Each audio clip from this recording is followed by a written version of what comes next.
He's gone now. Yeah. All right. Well, we're not recording until we have we shouldn't be. Uh Well, we'll get there.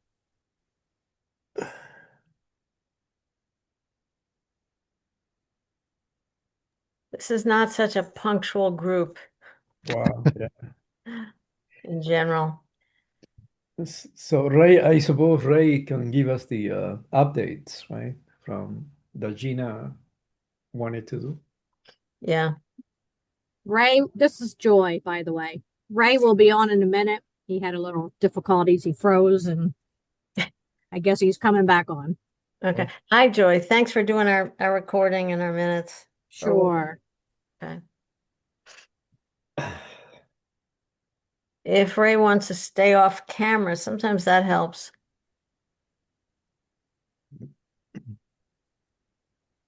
David, tonight you're presenting to the legislature on the housing snapshot and tomorrow at the Homeless and Housing Task Force, right? That's correct. Yep. I'm going to try to come to the meeting tomorrow. Great. Yeah, we presented it to HED earlier, but I'm glad we can bring it to the whole legislature. Mhm. Can you look at can you hear it or it be present through Zoom? No? Yeah? Yes. Yep. Yeah, the legislature meeting tonight, I sent that out this morning. Okay. Their meetings, you can watch them in real time on YouTube, or then afterwards, the whole thing is recorded and you can just look at it. And a real advantage of that is to hear people's questions. I assume David's presentation will probably be more or less the same each time, but the questions are always different, so that's good. Yeah, and I'll clarify, Shauna will be presenting. I'll be there in support and for questions. Okay, great. Yeah. Terrific. Uh we are Right, were you or Gina able to add Will Olson and Rachel Potter to this list, to the invitation list? You're muted.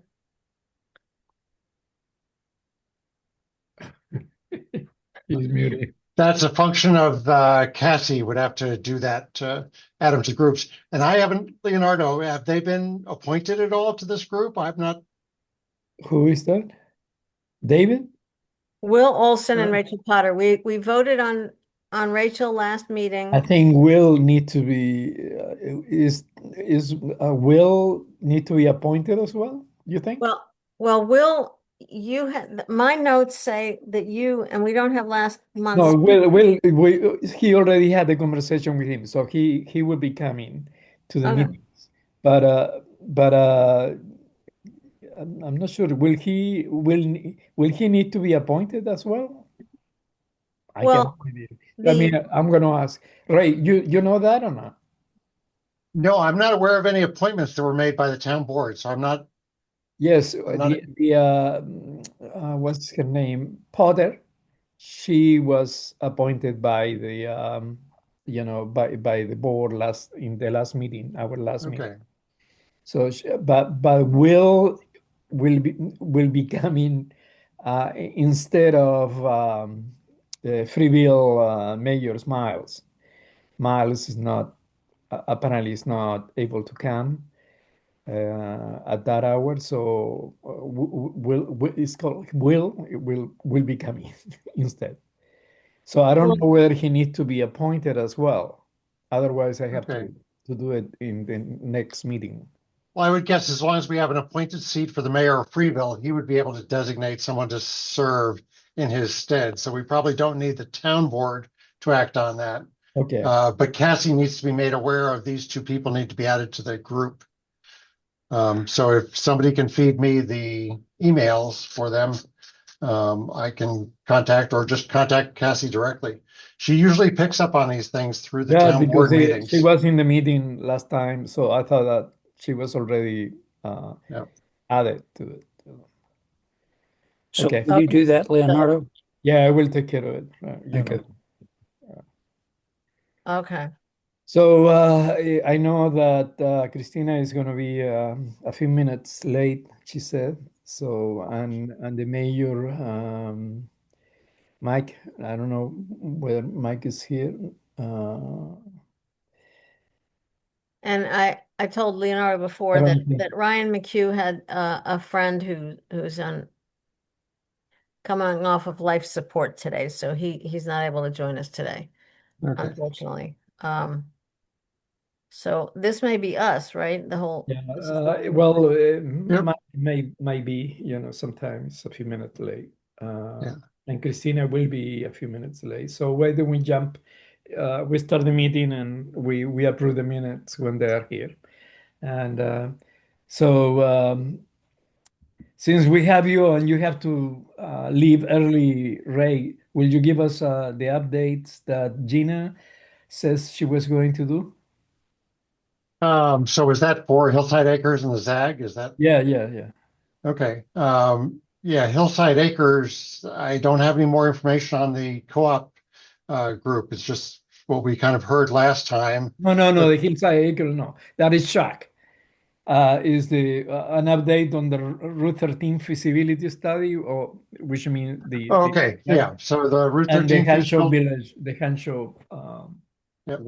uh, Route 13 feasibility study, Fisher was the only real responsive person. So we have a draft contract from them that I'll get Jason to sign.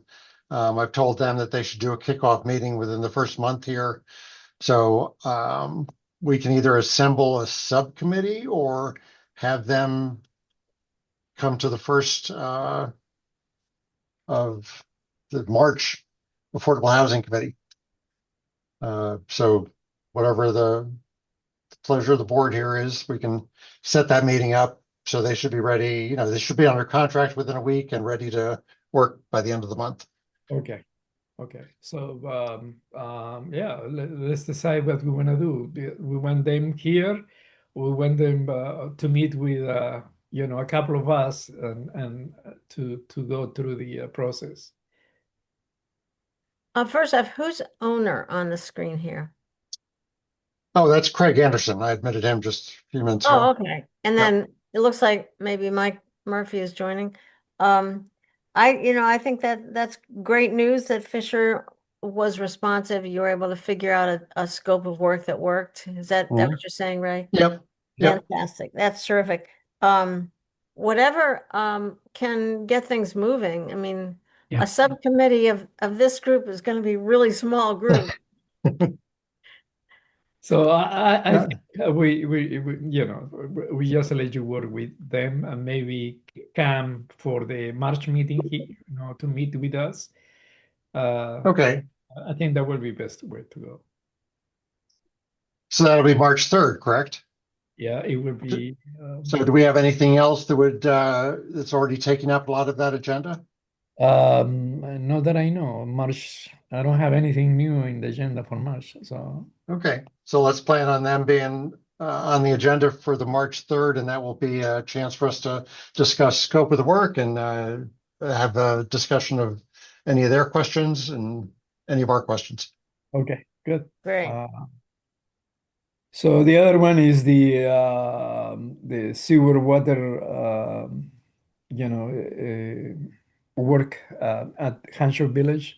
Yeah, so the CDBG grant, we received it right around Christmas time, and now we're working to finalize some documents about how Cook Properties would buy into the present sewer infrastructure. Once we have those documents, agreements in place, their design team, Cook's design team for this project will take off and do that design work for a force main extension from the south side of Route 13 across extending up Hanshaw half a mile and then connecting into the park. All right. So I would expect design work, we'll probably see some preliminary designs by early summer and definitely get things finalized and the contracts out on the streets anyway by the end of this calendar year. I wouldn't expect any construction this calendar year. but we can get that all queued up for 2027. Now, at the same time as the sewer is finally solved, we now have to go after some solution for the water side. And right now, there's a Tompkins County Infrastructure Grant Program that is looking at a variety of proposals. I don't know what we're competing against, but one of the proposals is this project to extend the water out there, which Right. would be not quite as costly as extending the sewer, but it's again, I'm sure it's $1 million plus. So that's in the works, as I say, to try and find funding for that. What would be ideal is if we can get all the engineering and design done this year so that it is also ready to break ground in 2027. If these two things can track simultaneous, it'll hopefully be a cost savings and then just less disturbance on the general neighborhood. Right. Ray, what's the parks participation in this? How much are they putting in? Oh, so I think so we got $1.5 million from CDBG. Since the total cost hasn't been, we haven't had a final design. We don't know the total cost, but I'm guessing that it's in the neighborhood of $2.5 million. I think there'll be a $1 million balance for Cook to cover. Okay. And what about the water? I don't know what the grant possibilities are there. That's got to be $1 million plus to solve that one, to extend the public water out from the approximately the same area on the south side of Route 13, extend it up a half mile. And because Craig Anderson is on this call, I have to ask, Hi, everybody. Hi, Craig. what would be involved to tie in the west side of Hanshaw Road, that corner, or the Cornell land on the east side, just adjacent to Route 13? In other words, to really try to make a node out of that infrastructure extension. Yeah, so to make this all public water accessible to all lot owners, we would have to go through a district extension, which requires a map, plan, and report. Some of that groundwork is already laid by T.G. Miller, because I think the town went down this road like about 20 years ago or so. So there was some preliminary drawings from back at that time. It was decided not to go forward. I'm not sure of the reasoning behind all that, but we would have to resurrect that process and do this map, plan, and report, a formal district extension, get buy-in from the adjacent landowners, and that's what would make this what is now a private project accessible to the public. I see. What we did with the design of the sewer, even though it is a private line out to the mobile home community, it's sized beyond what their needs are, so that there would be this potential in the future to have a map, plan, and report done and have a formal sewer district extension up Hanshaw. Craig, what's the definition of a private line? I think it goes back right to the definition of it is for the exclusive, the line that will be built with the CDBG money is for the exclusive use of the mobile home community. So they're not turning it over to public for the town to maintain until such time as we establish a district. When we establish a district, they will then convey the title to that line. Mhm. They would convey the title to the town, and then it would become a public sewer line. Until that time, they're the exclusive user. Correct. Yeah. And they would have responsibility for maintenance. Okay. So this is to make it an extent, to really broaden this out, is a big job. It's a big project. Yeah, in that it involves a district forming and a district extension. So a formal process with public hearings and town board actions. But to tie into the line is not that big a deal. No, we're setting up everything with valves in Yeah. place. Okay, that's great. Does Cornell know about this?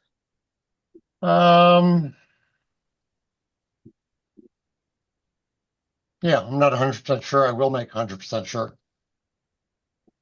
You will tell Jeremy? Yeah. Yeah, If okay. I have not already, I'm sorry. Not sure of an answer to that. So the other problem with that property, the Cornell property, is that it's zoned rural ag. So anything you do there would have to get rezoned. Yeah, I would envision it's a big enough parcel that they would go through a PUD. Yeah, that's true. You could do that. Or you could try to rezone it. Just, Yeah. Yep. Yeah, we're in that process now. In the next 2 years, that might be perfect. but it's not in the comp plan. That is some sort of a developing node, so. No, Mhm. that's true. Well, we met with Jeremy, wow, it's a year ago already. And Yeah. they were looking at that land as potentially location for housing. And the idea that infrastructure could be extended from the south side of Route 13 had some promise. I'm I can't remember where he said that, or we sort of mentioned our intention, as to develop that land as housing. I think he said that they had no plans in there at the moment. That's what he said. Right, I think that they had We no sort of plan. make, so we make him know that for us it was a part of land that we had our eyes to develop housing. So Yeah, I think that was the conversation that if I remember well. I don't think he was very, upfront about their plans at all. no, but we had correspondence afterwards, sharing maps, and Gina sent maps over, and you guys were going to talk to him, and I think he was open to the idea. Yeah, they don't have plans, but he seemed open to potential development there. Yeah. Yeah.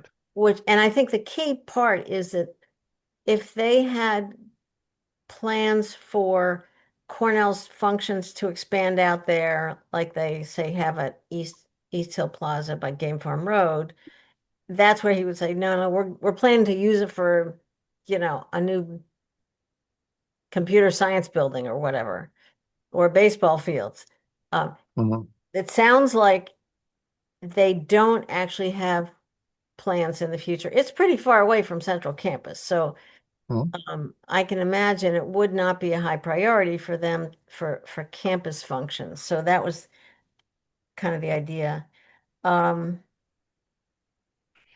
Anyway, so if Ray would sort of touch base with him and tell him that that this is going to happen, and Yep. sort of restart the discussion, that'd be great. Ray, I have Yes. a question. Since it's Yep. going to be private and you'd have to, if Cornell or somebody wanted to get into it, they'd have to go through this district thing. But would the district have to pay him something because he spent $2 million for the water and the sewer and putting it in? Or doing We have a lot of agreements and contracts yet to form, and so that will be clarified in those agreements that at such time as there's other potential customers and we form a district, that it would be turned over. Okay. So So turned over, that you could detail is start. yet to be inked. Yeah. I'm sure the town would like to recoup their interest in it, their costs, right? So, Yeah, we're contributing that $1.5 million. Not everybody views that as town contribution, but that's totally the way I view it. it is, that's why it'd be Yeah. helpful if Cornell was to use it, then you could tap them for that money or further up the line if it was to go further. Mhm. Ray, is there any chance the water could go further up Hanshaw Road to the north? Oh, definitely. I think, I'm mostly thinking of fire protection. 'Cause mhm. that's one area of the town that does not have, it's pretty black, You get all the way up to Beacon View. Yeah. No, I Yeah. think once we cross 13, there's certainly all possibilities of going down Etna, going up Hanshaw, and the water would certainly be an easier project to extend than sewer. Oh, definitely. Because sewer, you'd have to get some force mains and gravity mains just interspersed. Yeah. Great. All right, I'm sorry, Any other question? was it Ray or David that had to leave at 2:30? I have to leave shortly after 3.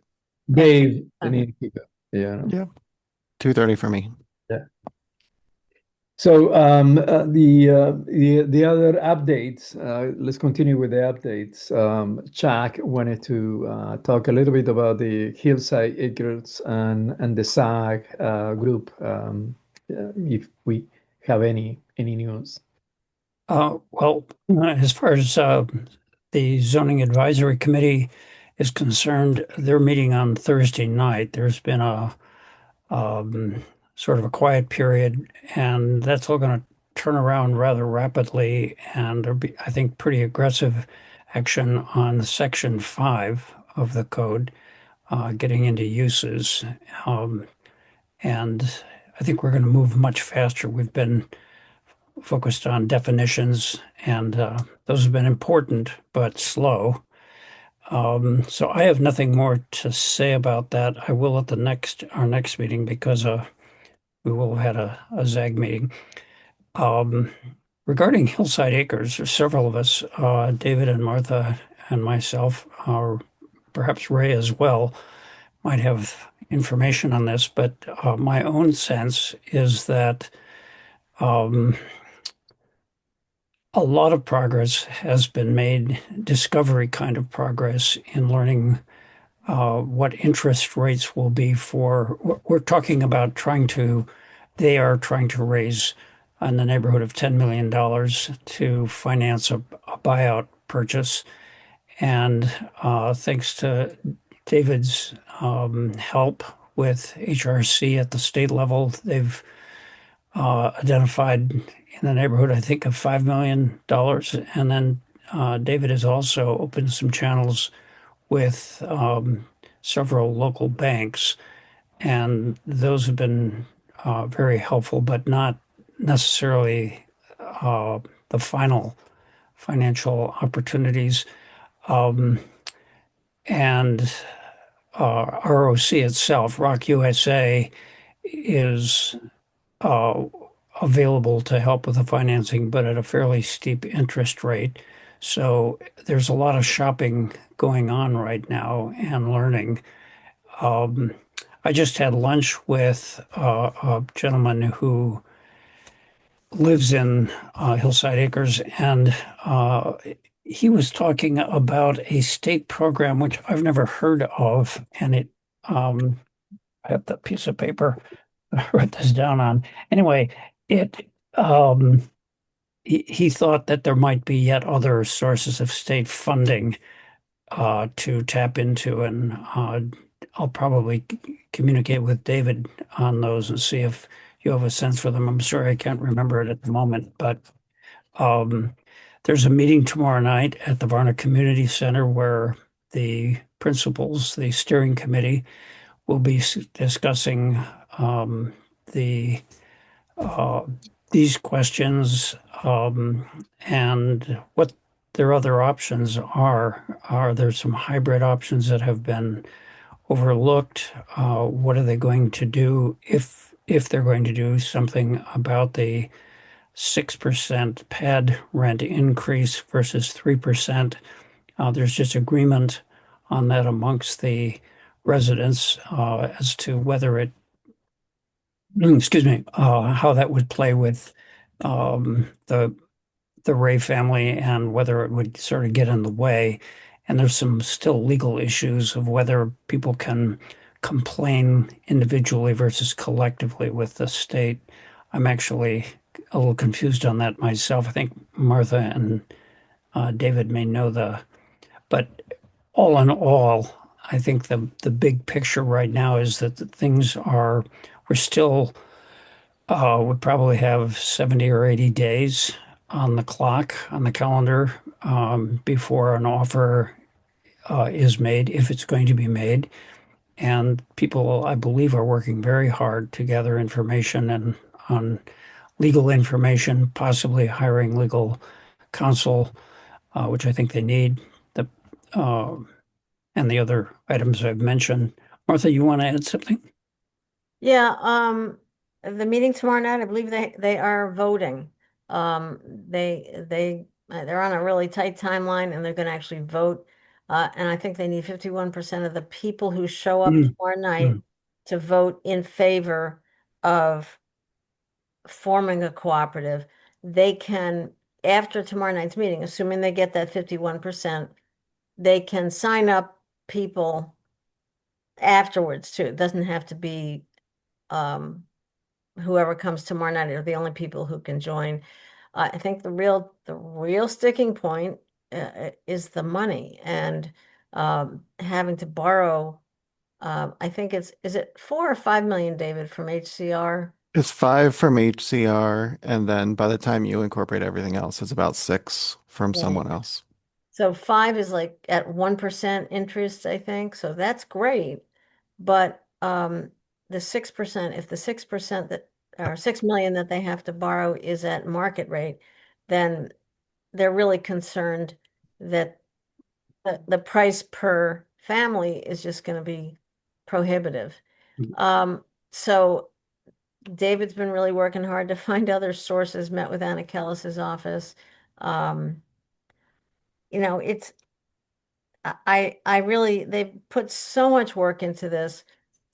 If they don't form the cooperative, at the end of the day, they probably still have the strength at any rate to form a homeowners association, which could help them negotiate with the buyer, et cetera, with with the new owner, et cetera.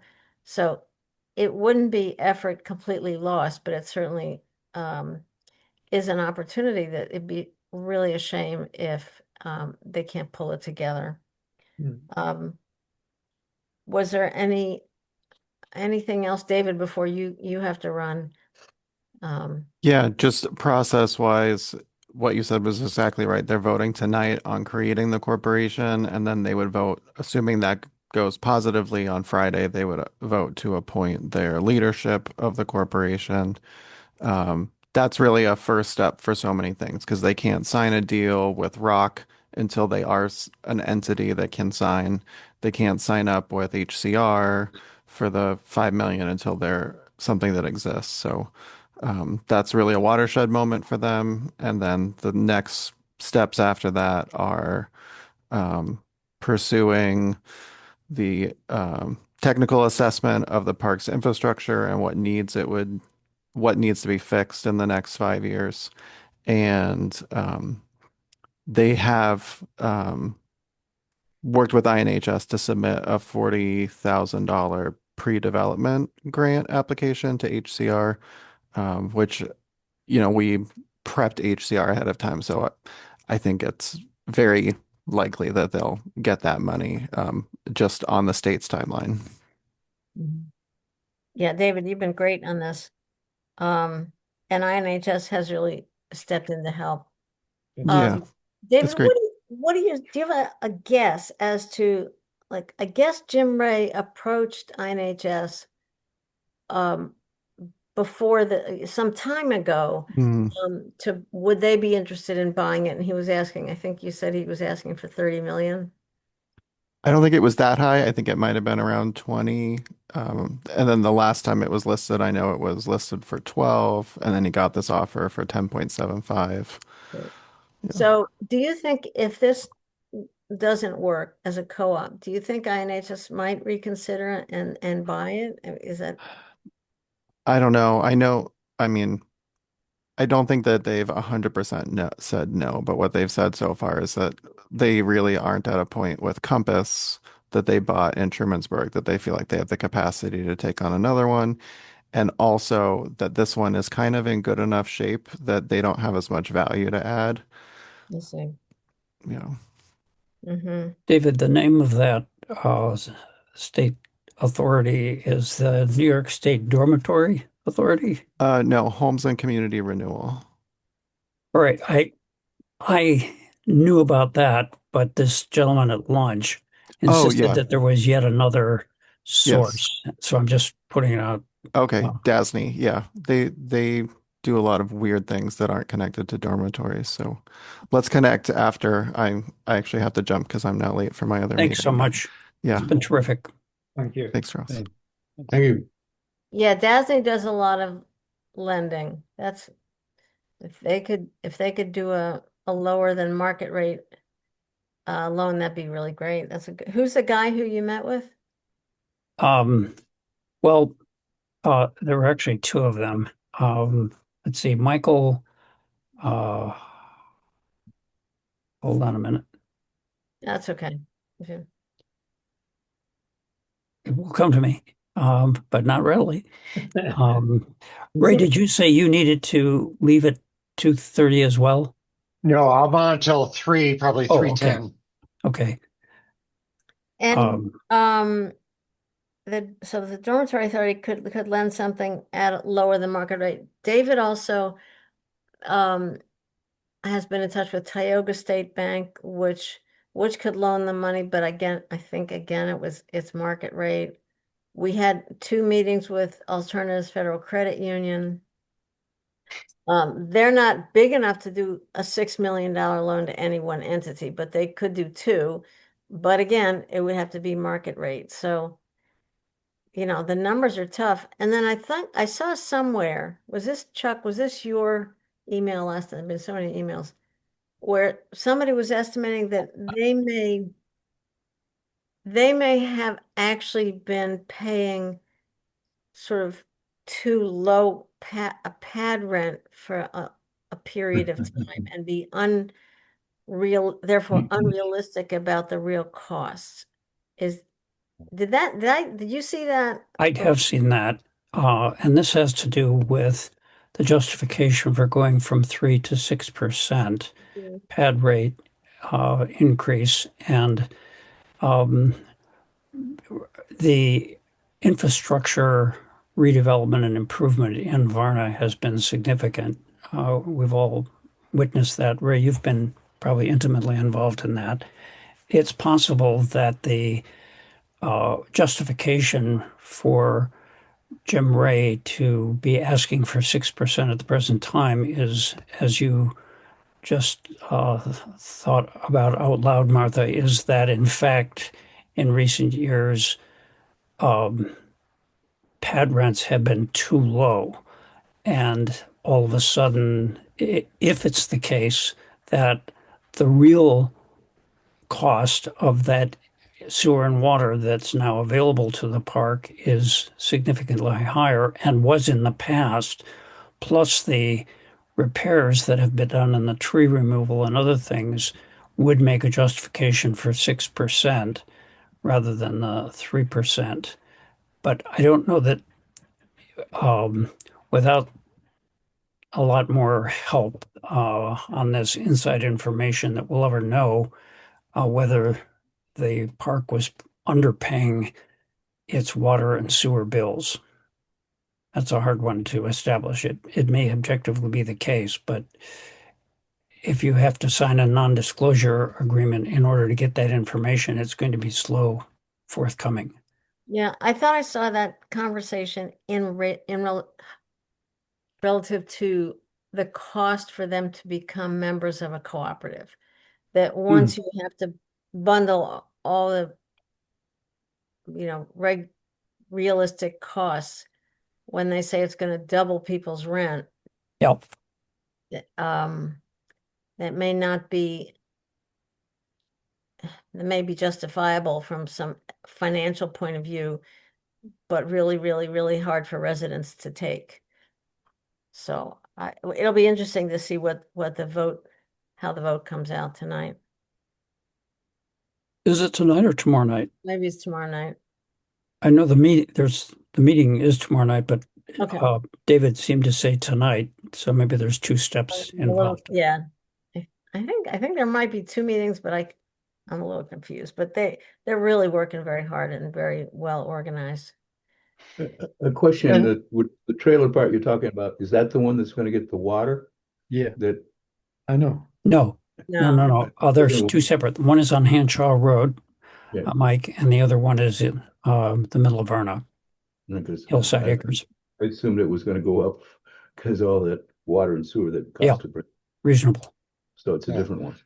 Well, just so this committee understands, the Varna has recent work on the both sewer and water, but all that infrastructure has been through CDBG grant and bands. So it hasn't been converted to long-term bonds yet. So I don't think any of the property owners in Varna have had an assessment. So I think those paying back all that recent infrastructure upgrade is a future cost, not something that the park has borne in the That's helpful, past. Ray.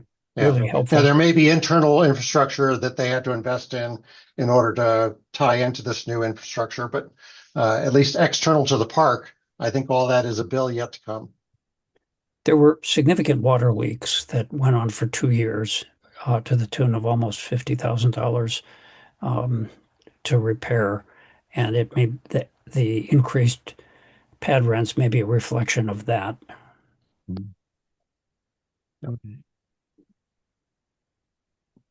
so Anyway, So we stay tuned on that. I don't think I have any other update item in my agenda. well, I wanted to ask about Two. the Ed Hill Road, the Trillium Farms project. Oh, Yeah, I'd like to do that. And I also am, especially since Greg has joined us, I don't want to miss the opportunity to start our thinking out loud about what our priorities are for this year. that's Otherwise, part of the agenda item. great. Okay. I beg your pardon. Let's hear about the Trillium first, and then we keep going to that. Great. Okay, so the Trillium was is a proposal for a 20-lot subdivision on about 230 acres right near the Heil School Road and Ed Hill Road intersection. A proposal was first vetted at the planning board meeting this last month. And now they're, with a lot of public feedback and planning board feedback, they'll come back with some kind of a formal application. I don't know if we'll see that this next month or in some subsequent month. There's 2 UNAs in that property. There's a lot of the land is leased there to the Beck Farm for crops right now. And all of those, the UNAs have their own advocacy, the farming has their own advocacy. So a lot of issues on the table, and housing should be another one of the major advocacy groups in there. I don't really have a good grasp of what direction it's going to head now. I think there is potential for certainly everybody to come out with a logical piece of that parcel. I think the UNAs could have some more preservation where they really don't have anything right now. I think the farming could probably continue there, whereas they really don't have any security right now. And it would be nice to see a little piece of housing in there too. They almost had one, Ray, with those 2 lots on the corner. They had the 2 acre lots right on the corner there of Ed Road in the Trillium Forest, though. But those would make, if you could suck those into affordable housing. Yeah, but that's Mhm. that corner is the specific area to be protected. Yeah, there's 5 lots in that particular. So it'll be interesting to see what their comeback. But in their head, at least they had some smaller lots that could sell for less money. Well, I was Mhm. looking at I was trying to look at all the maps and the EMC letter, et cetera, last night. And it seemed to me that there's a lot of opportunities there for housing that do those homes really need 15, 20, 25 acres? I mean, that's not affordable housing. So I wondered whether, what is what do you call it? Conservation Subdivision. Yep. subdivision, something where there's definitely land between the two UNAs. And I wasn't clear which pieces are being rented by the Becks. I didn't see that part. But it seems like there's plenty of room for housing that would be on smaller lots and therefore not McMansions. I mean, I surely don't have a priority to give up UNAs or ag land for McMansions. That's not the kind of development that I think is going to really promote the values of the town. I was happy to see they had two lots that were 2 acres apiece, because when they did Mill Creek, the smallest lot was it 5 acres, Ray? You remember? Yeah, that sounds right. Yeah. So I was like, oh, they got 2 acre lots, which is about as small a lot as you can build in with water to have, a septic system and a well. You Well, might get 1 acre is it's tough. I mean, it's hard. It depends on your soil groups. For separation for the wells and where you're at. So, okay. but 2 acres is better than 5, unless they. Well, most of them were double digits. Wow, but again, you can't. You can't tell them to build all tiny homes there if they want to build. They know the market, so. But is there, I guess, thinking about this from the standpoint of our committee and our advice to the planning office and the town board, if you took the 238 acres and divided it by 19, we're talking about 12 acres each if they were all the same size. You're right, Craig, that there's already a precedent for much smaller lots in that same parcel. And isn't it kind of our job to help contribute thinking to cluster development, where you would, depending, as you say, the types of soils and the drainage, et cetera, the access. I don't believe there's sewer and water there, so that infrastructure is not part of the picture. But we have, this conservation subdivision opportunity. We've got mention, I believe, in the present zoning law of what do they call I'm sorry, the conservation designation. What is it? The UNAs that were UNAs. Thanks. okay. Right. Yep. So one question, well, I have two questions, and I pose these to Gina, and since she's not here today, we won't get answers unless you know them, Ray. One is, has the UNA designation ever been used by the town, wholly or partially, as a justification for altering or modifying a design of a parcel in giving permits? And secondly, the letter to the town board and the newspaper article both talk about it being agricultural land of, it's the second highest category short of prime land. And if that's the case, then it seems to me to put this in a kind of a different category. Martha or someone just said this, and that we should be thinking about how can we have it both ways, some housing development clustered, as well as protection for the Trillium Woods that is obviously quite special there, or so the argument is made under the UNA.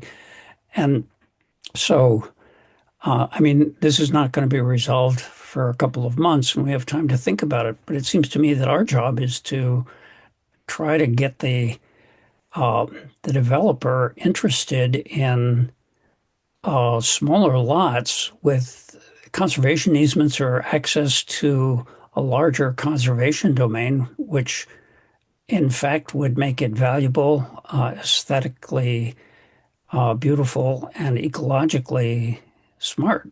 And I imagine that the planning office is going to roll up its sleeves and work on this, but we should be looking at our zoning and at the planning literature for how you planned unit developments or some kind of clustering to make it work for everybody.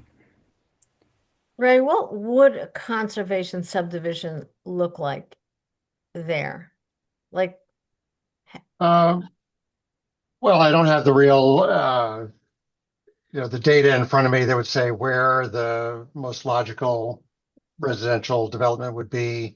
Because if you're going to go to smaller lots, you want some soils that are going to actually carry the septic. So I would say you're going to get away from that wetland area in the southwest corner. And then another big thing here is the fact that there is industrial farming directly adjacent on the other side of Ed Hill. So I think that's another big factor is, are you really going to have a successful residential development that has industrial farming across the street? So that's also part of where I would look to for siting cluster development, getting it away from that, what seems like a logical future conflict. And if you are going to farm it still, you want to keep the wells 100 feet away from the fields. And there's a lot of a lot of stuff that goes on there. But I think this subdivision is going to come back totally different. So when they, if it comes back at all. So, because there's a possibility, I understand there's just they haven't bought the property. It's still all to make the numbers work. And if the numbers don't work, I bet it goes somewhere else. So. That's interesting. I didn't know that developer doesn't have site control, hasn't owned it. No. Oh, The contingent contract. The contingent contract on site plan, on the site plan review, I believe. And right away, you can't build in that Trillium forest, and they have 5 lots in there. So that's a huge, that takes a quarter of their lots away, or they have to find another spot for them. So Trillium, because the Trillium is protected by the state? Trillium, you can't dig it and you can't remove it. So I don't know how you'd build in there with that regulation on it. It's not technically, I guess it is protected, but it's not endangered. At least that's what I understand. Ray, do you know any different? I don't have a perfect understanding, but what I'm hearing is that, yes, it is a protected species, but not to the extent that you can't sell the lot and put up a single family home on it. Put a structure in. It's got protections from picking. So, once person you can't owns it. You can't have trespass on there and picking it. But yeah, I'm not totally clear on the exact protection status. Is it your office, Ray, that will do this kind of homework and look at the contingencies and constraints and the law? Yeah, we'll be researching it for the purpose of the planning board making a decision on it. So the developer is supposed to do all that homework for the planning department, I thought. So yeah, I would definitely put it back on them. We're just gonna have to test the veracity of it. Yeah. Just make sure. And now there's also, isn't there, old railroad goes up through that property too, though? It does. Yep. Are they going to try to capture that as a right of way for future use, or has there been? We're not even that advanced, but I would suspect it would be pretty easy to just put an easement on there for the town. It's right on the wetland anyway, isn't it? Isn't it in the wetland, or? Yeah. It pretty much dams up. Yeah, That's through the wetland. Yep. So there'd be, that's that rail line might actually go somewhere, where the one from Freeville up to McLean got a much harder leap with all the farms it has to go through, so. Yeah. So that one has more of a possibility to go to Groton, but who knows? Yep. Yeah. And I think these developers would see the wisdom of that. They would see that as an amenity. So definitely worth preserving. Yeah, just as a walking trail for the subdivision, if nothing else. Yeah. Yep. So did you say the ag community was sort of pushing back at the planning board meeting? One of the owners of the Beck Farms spoke at the meeting advocating for the preserving the ag potential of this land. It's my understanding the Ag Committee had a resolution to the planning board recommending that they don't approve it. So I don't know. I have heard that too, and we don't have minutes for it. I haven't been able to get a hold of There's them. no minutes for it? Oh. No, I okay. haven't seen the minutes yet. Oh, I heard that. So it's They're like, still in generation. from the coming from the Ag Committee, it shocked me. So So should we? But I think going back to Chuck's point earlier, I think it would be an important statement for this committee to advocate for cluster development and for housing, because that voice is not there. We have a strong environmental advocacy. We have a strong ag advocacy. We didn't hear that at the planning board meeting, even though this was just a simple introduction. Okay. and isn't it is a conservation subdivision isn't it? They are applying under that statute, yes. Right, so they don't have to meet minimum road frontages and they don't have to, and minimum lot sizes. Right. So that 250 feet of road frontages could be smaller. Right.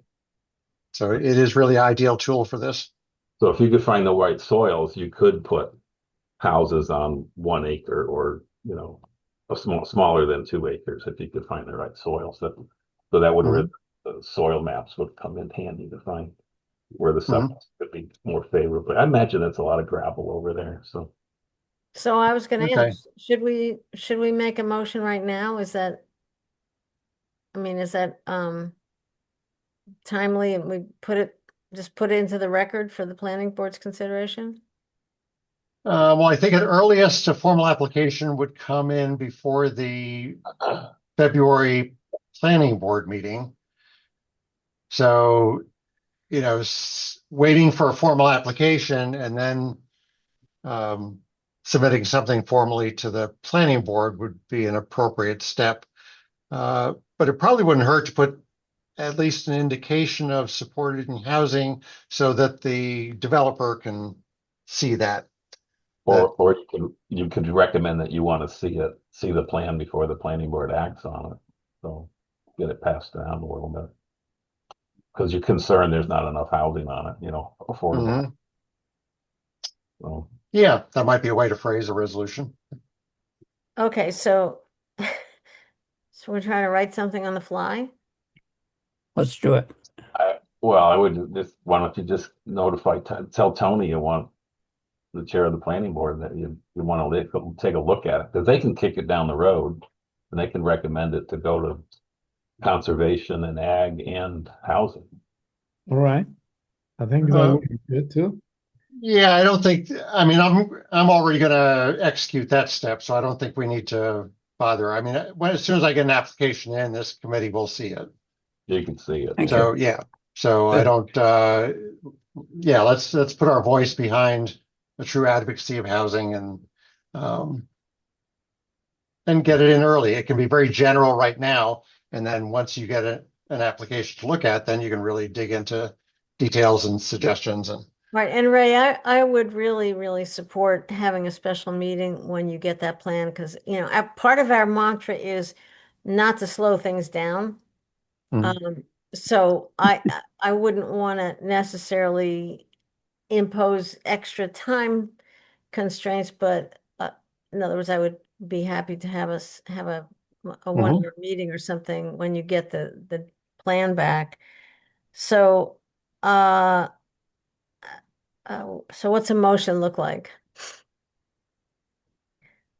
It's called Trillium Farms Development. Is that what it's called? Trillium Woods. I believe that's the LLC. Yeah. What's the project called? It does have Trillium in the title, but It's Trillium Woods Farm LLC. All right.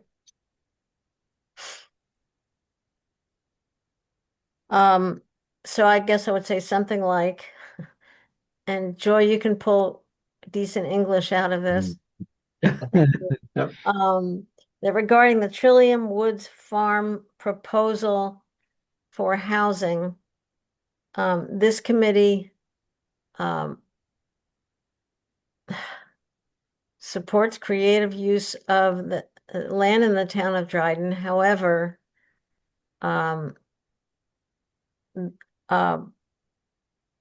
we would urge the developers to look at conservation.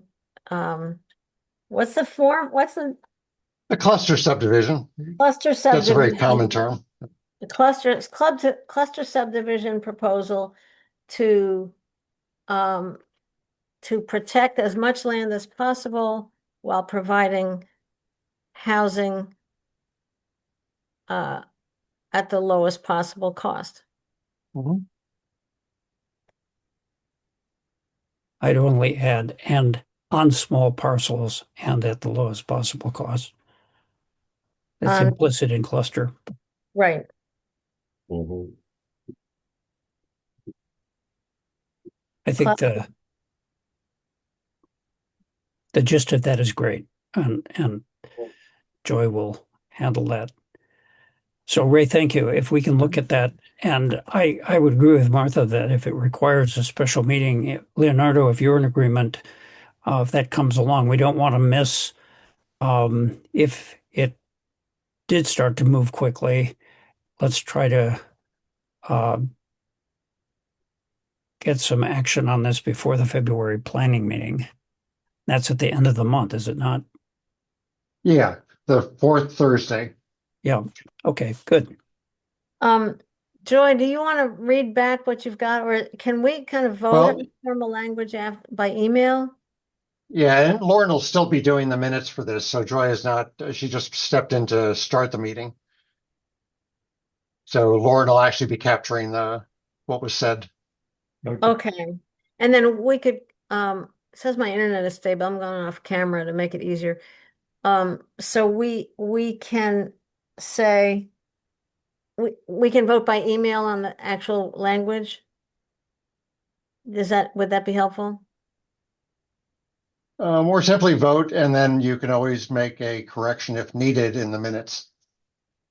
Right, but we want a resolution to go to Planning. planning board. We have to vote on language to go to the planning board, not just sit somewhere in the minutes that nobody sees. Mhm. So I'm asking that, and I guess I've made the motion. Chuck has modified it, so let's say that's a second, so we have to vote on it too. Formally seconded. Okay. And we will work on the wording later then. Guess it's my question. If we have consensus among the 1, 2, 3, 5 members here, can we see the language that Joy pulls off of this recording and tweak it if we have to Okay, before it goes to the planning board? let's approve it as it, with as a draft, and then we'll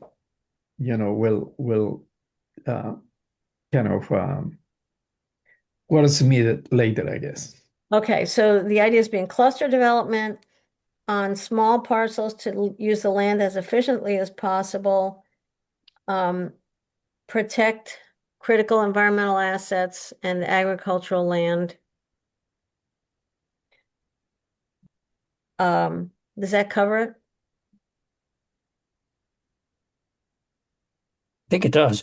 I have a question actually on the And number. we support for housing, right? Housing development. Is part of the language as well. Yeah, then we Yeah. support, we support housing development, but the current proposal is lacking. Maybe say that.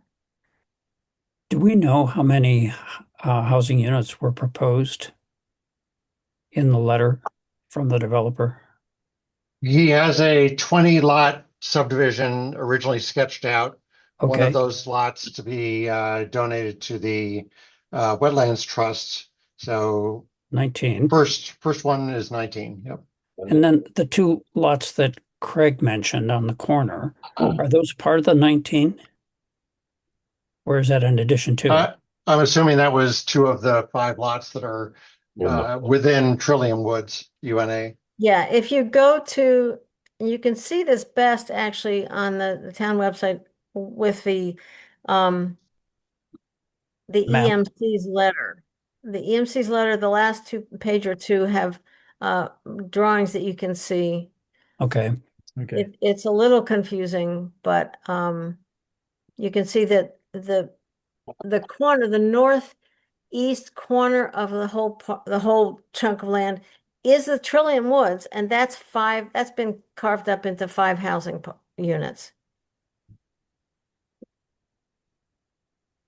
And then, it seems like the deepest of the wetlands are set aside, no housing on the like really wetlands areas, but there's quite a bit of housing, a few parcels also on wetlands.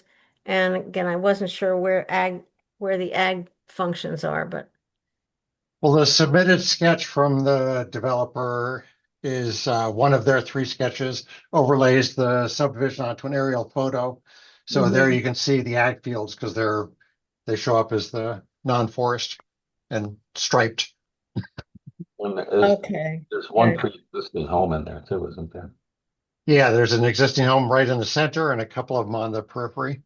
Right. Oh, that's true. That's up on that hill. Yep. Which is for sale right now. No wonder why. Okay, so the motion is before we lose Ray, the motion is regarding the Trillium Woods Farm proposal at Ed Hill and Hile Roads. We support housing development in the town, but this current proposal is lacking. We urge the developers to create a cluster development or conservation cluster development. Let's get all those words in. Using much smaller parcels to use the land as efficiently as possible, protecting environmental and agricultural assets, and resulting in homes that would be more affordable than the current proposal. Sound okay? I like that, Martha. Thank you for printing it. I'm not sure that I have thought that all of the housing there would have to be affordable, because that's the way I would like it to be, but oftentimes it's a 20% rule or something like that. On the other hand, if they're clustered, Yeah, no, I'm not, and I'm gonna jump in here because we're gonna lose Ray.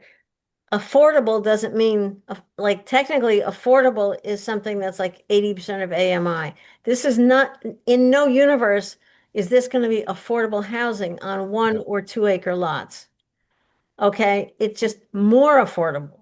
In other words, okay. that's what I'm trying to say here. If Thank you create housing on 15 or 20 acre lots, the only people who can buy that are people who are going to put up 5-bedroom houses with 6 bathrooms. So I think the idea is not that it's technically affordable, but we're talking about more reasonable, more affordable. So, and then if Joy could mind sending that around to us, that'd be really lovely. If you could put the words to it and we can make any suggestions. Refinements, whatever. Okay. Yeah. So you move it? Yes. Who seconded it? I second it. Okay. So everyone approving the resolution? Yes. Well, Yes. I'm going to officially abstain since I'm kind of a little too close to this and we'll be Ray advocating for a abstain. lot of different Okay. positions.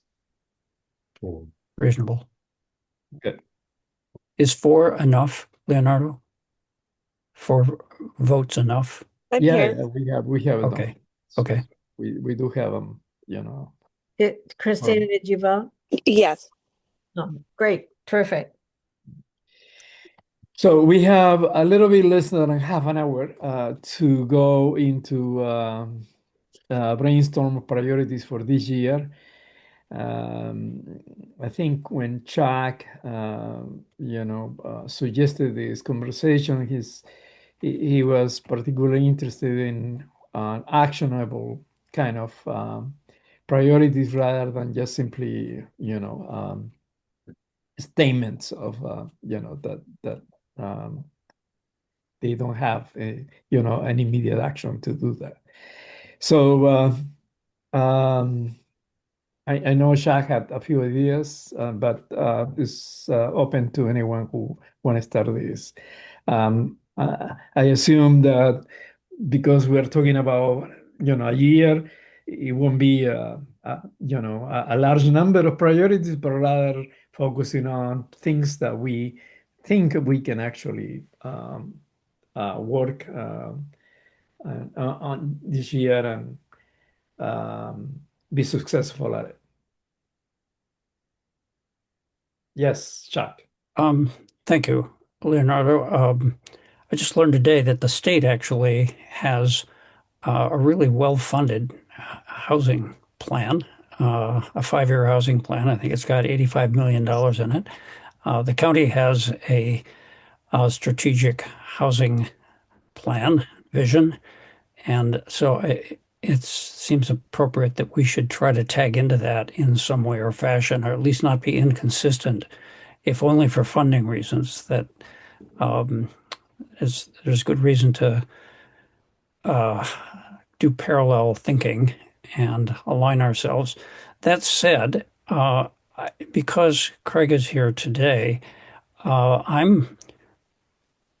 he mentioned to me recently an idea that I think is very potent, and that is for all of the different ways that we might encourage affordable housing in our town.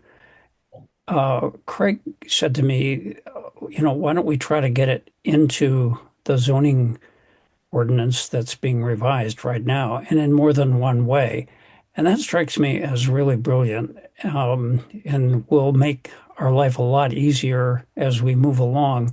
Affordable housing is going to be an issue for another many decades. So if it's in the zoning ordinance, that locks in some possibilities that we currently don't have. What do you mean in the zoning ordinance? Put what in? Conditions, incentives, regulations that would require affordability in housing. That's what I'm talking about, or at least that's what I understood in my conversation with Craig. And I think I had started talking about, ways in which we could encourage more 20% obligations on the part of developers, a well-known ratio or formula in our jurisdiction and elsewhere.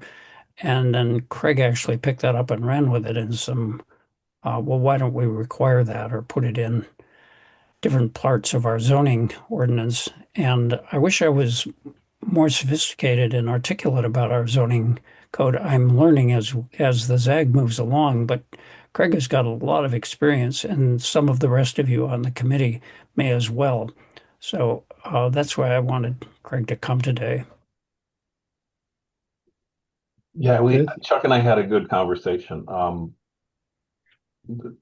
a lot of people don't realize that the direction of zoning is, at least as of the end of last year, before I left the planning board, they were going to do large lot zoning again. They're back to that philosophy of large lot. Nobody seems to know the number. Nan sent out the conservation subdivision draft that she had proposed back on November 6th.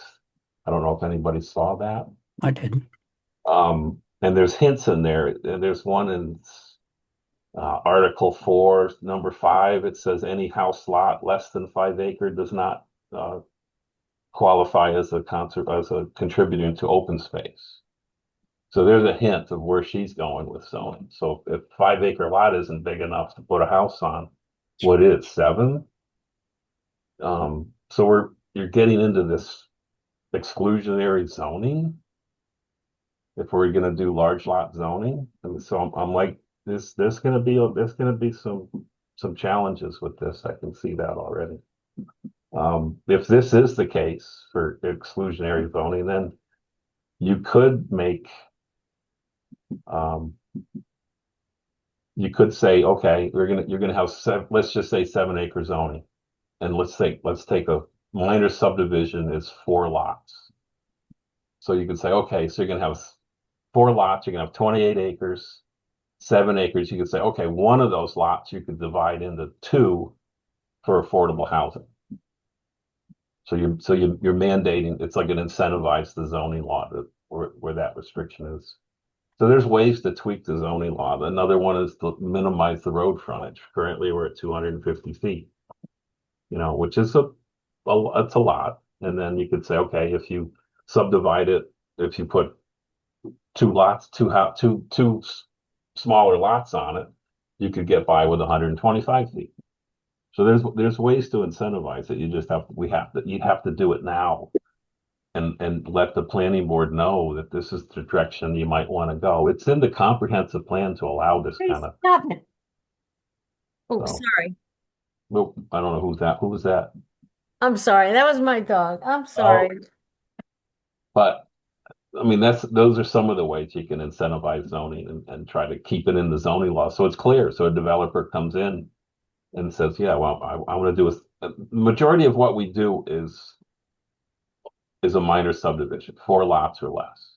That's the majority of what happens here. I think there's only been 3, if Ray would probably know, I think there's only been 3 large subdivisions in the town in the last 7 years. So that's the bulk of what we do. I mean, Mill Creek was one, the 900 acres with 40 to 50 lots, whatever it was. So you're saying, because when I was on the ZAG, there was conversation about density. Yep. And they're playing games with that too. So they're gonna say, oh, you can still build on a 1 acre lot, but you're gonna have to set aside 6 acres to build on that 1 acre lot. All right, there was actually, and this was in our comments that we sent that apparently nobody paid any attention to. Well, they haven't gotten to it yet. This came out and we were told to ignore it. So none of this was discussed at planning board. All this came out. It's November 6th. I have a date on it. And it came out and we were said, oh, no, we're not doing that. We're working on definitions from now on. And Nan got ahead of herself and sent this stuff out. So at the November 6th planning board meting, it was a ZAG meeting. It was a ZAG meeting. Oh yeah. ZAG meeting. ZAG meeting, yeah. They said don't pay attention to what the housing committee submitted. No, just what Nan sent out. Don't pay attention to what Nan sent out because we weren't going to discuss it at that meeting. So okay. But I don't know how you guys feel about large lots, but Yeah, I don't think that, and again, this is not affordability in the sense that somebody's qualifying for a housing voucher.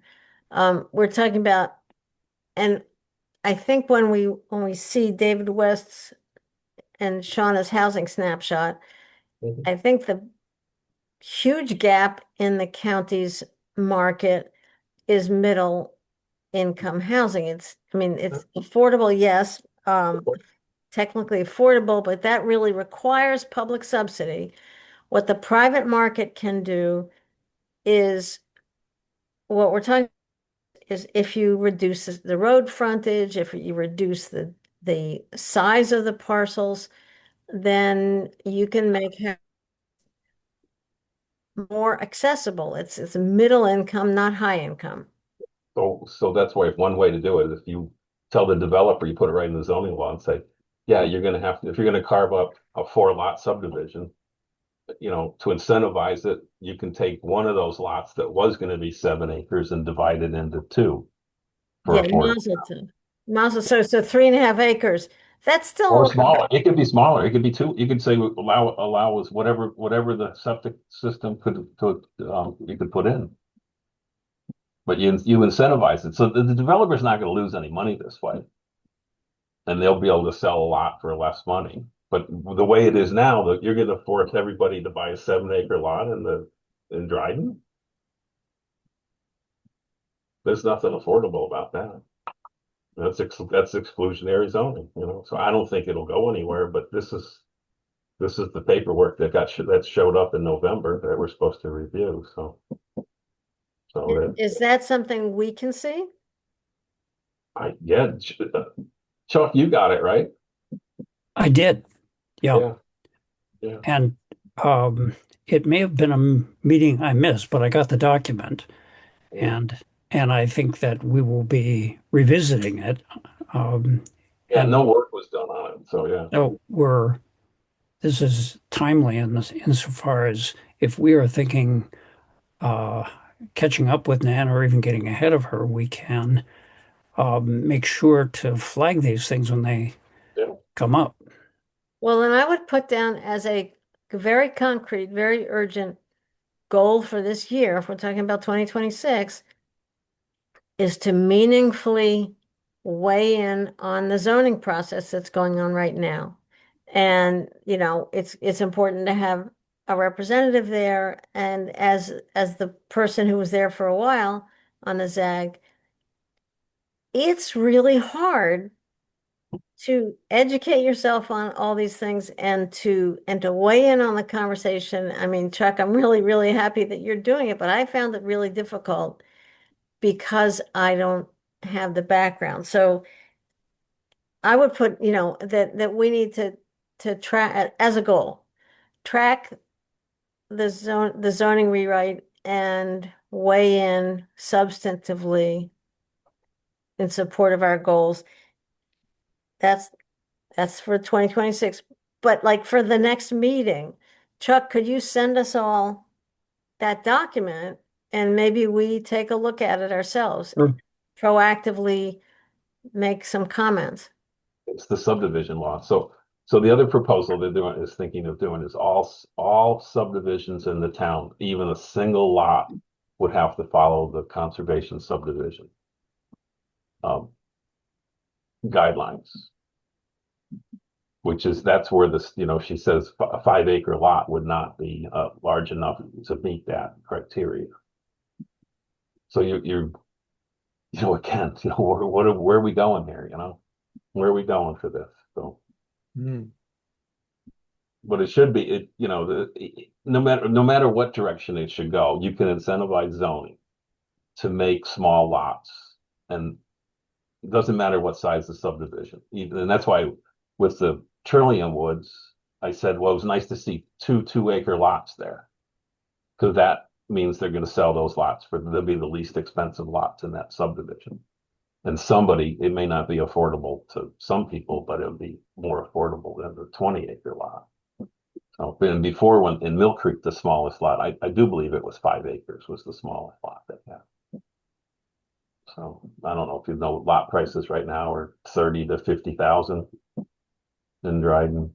So yeah, it's crazy. It's crazy. Yeah. But there's other methods to do it. I mean, these are single families. I'm a supporter of single family housing. I think owner occupied, there is a need for it. And if you look at numbers, the people in apartments move every 4 years. People that rent houses move every 7 years, and people that own a house move every 14 years. So you get that.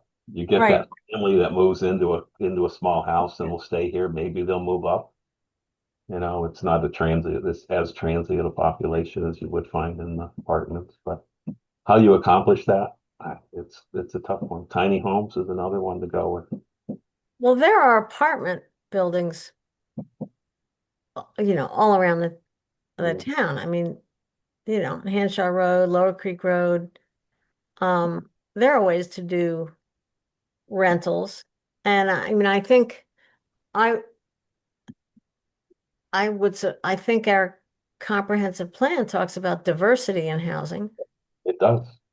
So I think this is really critical, and especially because the town zoning doesn't affect the Village of Dryden zoning, and am I right, doesn't affect the Village of Freeville zoning either. Or Varna. Sure, the town zoning affects Varna. Varna has its own overlay district. That's its own zoning law. Right, but the town has authority over that. Right. But Varna's not going to change anytime soon. I think they actually were talking, when I was still on the ZAG, they were talking about enabling denser development in Varna. With smaller backs and more parcels per acre, that sort of thing. 14 units per acre. That's as dense as you can get. So, Yeah, I seem to remember that they were, at any rate, the town has authority over Varna. Town does not have authority over the two villages. no, they don't. So that's where obviously the densest development can be, although since we're looking at the sort of NYSEG corner, that's another place where we want to see denser housing. But I think in other parts of the town, it still is a meaningful project, as you said, to encourage small, even duplexes. You can build something that looks like the form looks like a single family house, but it actually houses two families. That'd be, I think that'd be great. Should be doable on a septic tank and a well. So I think and here's something that I've thought about, because the comprehensive plan seems to have two sort of contradictory goals, and there's a lot of hand waving about conserving and preserving the rural character, and then also about promoting housing. There are certain things that have looked like preserving rural character has been elevated above housing development. And that's what's getting the squeaky wheel there. Yeah. Right. Too And much traffic on the roads, too much. That's what you hear that. That's why they're always eliminate. It's the typical thing. But you're right. There is a conflict there between the two. I think we can do both, but if housing doesn't, if we don't raise our hand a little more forcefully about housing. Yeah, I would start by introducing, the incentive zoning to encourage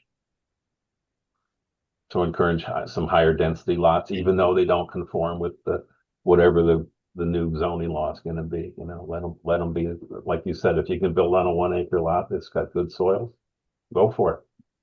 We just brought that lot cost down to $30,000 or less. I mean, you could force, if you could also force a developer to do that, to sell it at a lower cost. Because he's gonna get 2 lots or 3 lots out of what, it's a bonus. Right. Varna has bonuses for density bonuses. They're obsolete, but they're bonuses. Everybody took advantage of them. So one was a LEED certification, so that was the energy codes surpassed the LEED that was in the book, and then the revitalization bonus, which nobody understood. So yeah, I think, as I remember, Nan's original document did talk about incentive zoning and talked about, but it seemed like we need to make sure we're not giving bonuses for things that a builder should just do anyway. And that's the catch, because you could put a trophy house on a 1 acre lot.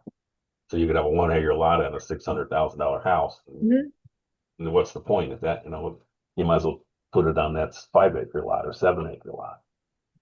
You wouldn't see it.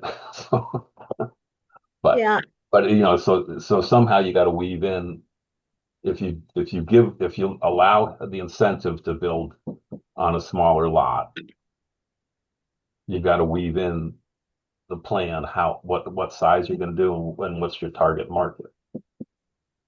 All that would be legal. Greg, another suggestion that I think came from you, and I've subsequently seen reference to it in another place. I'm not sure if this is part of zoning code, but the basic idea is to put what I'll call a tax on the sale of, or no, I guess it's You're talking, Everything but first time. you're talking the land bank, yeah. Well, I'm not sure. The idea is to put a small, like 0.5% tax on a new building, so that you create a fund that can be then used for either purchasing land, be it for a land bank or for actual housing rehabilitation that can be affordable. What is that called? That's a land bank. They call it land bank's a common name for it. I don't know if you have enough growth to really pull that off effectively. Because if you're going to do 0.5% or 1% on every sale, I mean, how many sales are in the town now? Well, Two- in the comprehensive plan, 2 there's a million. table that shows between 2016 and 2021, 15 and 2021, so 6 years, there are 1,531 building permits. Mhm. That's a lot. And But that's also additions, and that's a wide range. That's not just all single family housing. And okay, commercial too, right? Yeah. all right.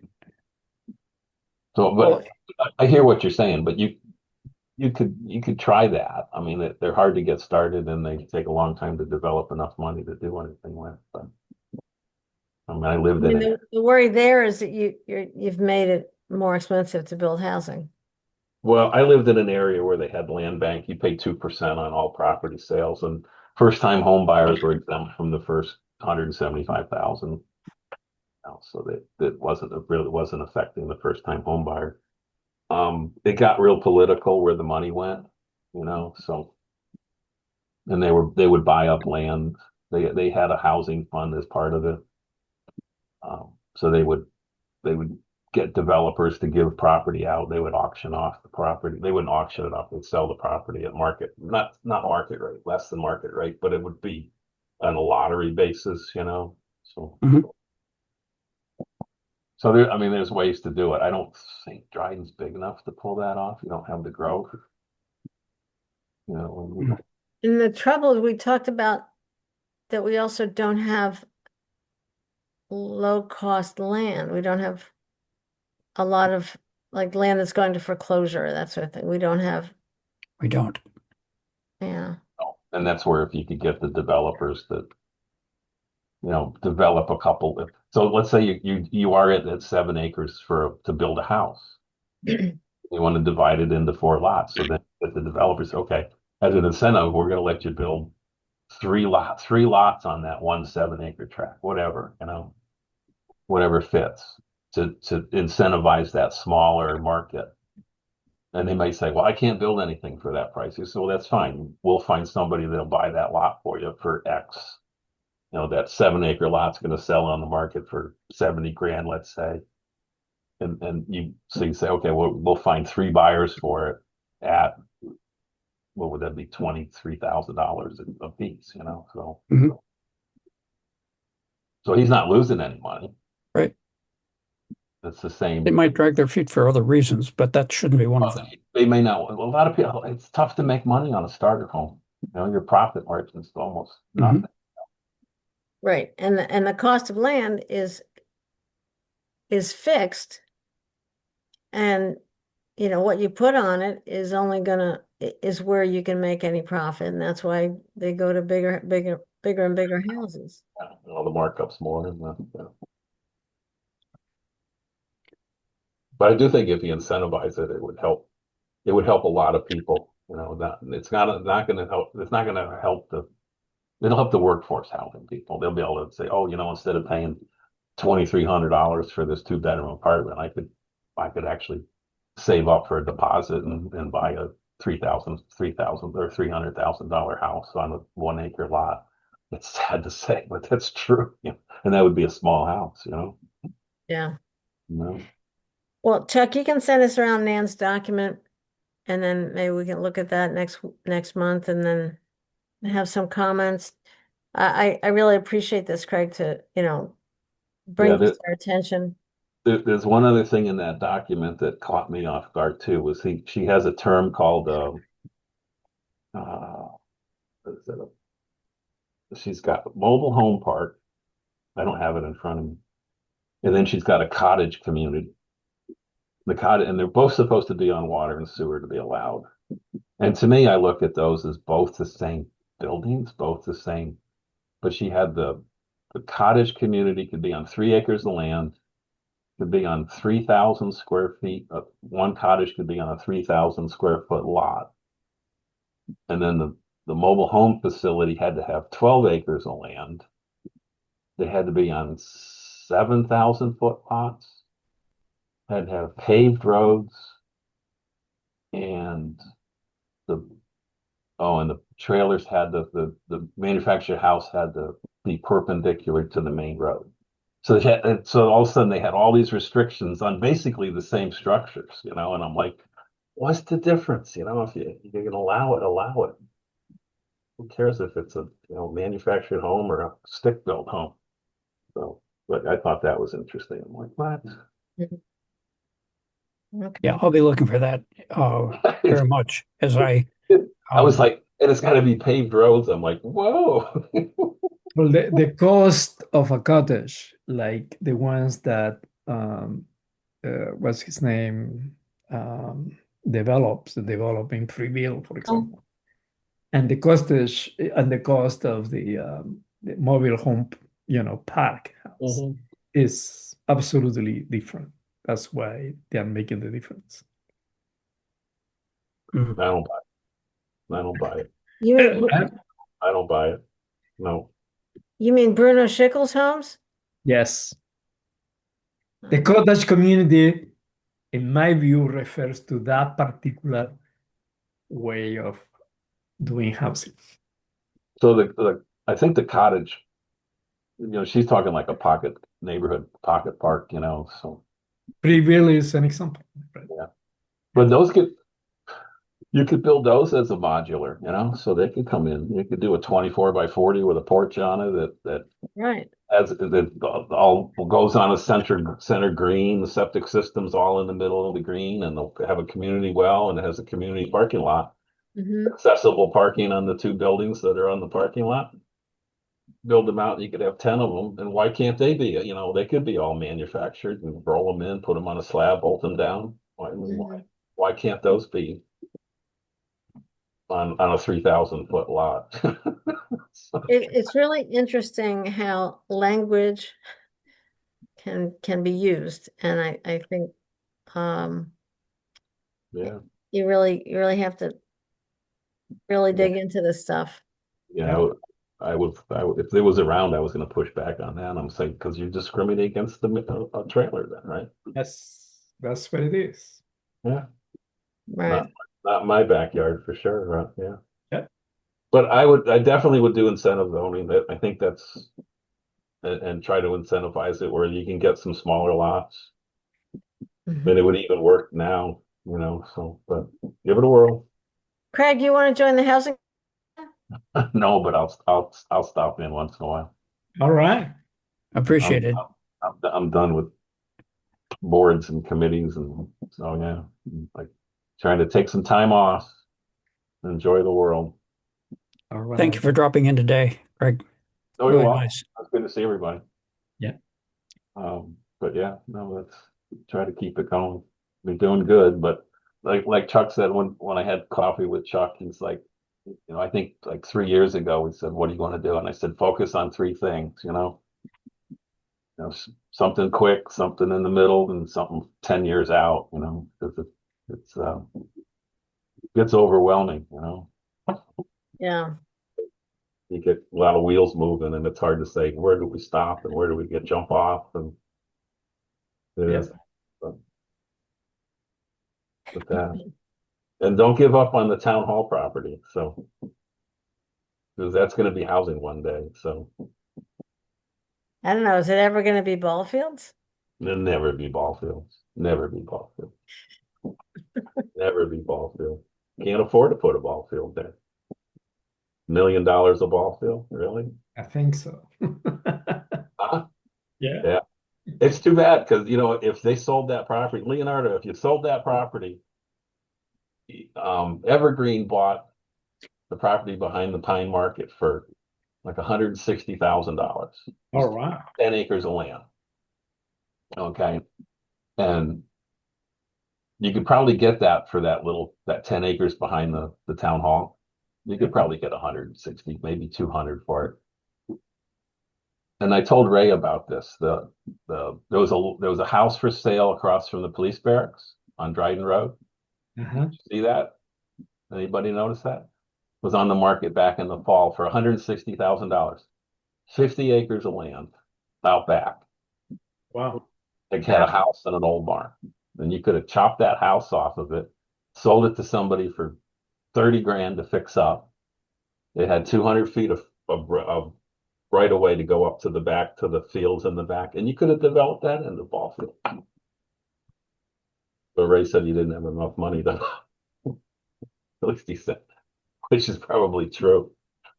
But you could always sell it and buy some ball fields, So that somebody bought that property and they flipped it. They fixed the house up and it's for sale for $320 now. The 50 acres, yeah. The one that you were referring to, Yeah. Dryden Road. Yeah, it's back on the market. Wow. Yeah, so they flipped it. They fixed it up a little bit, I guess, but don't give up on that property because it's All right. it's there. I know. There's I know our, it's disappointing, but yeah, it just somebody needs to look at it a little differently, there's our little land bank. I'll get an update on the fields. What's that? The ball fields. Behind the town hall?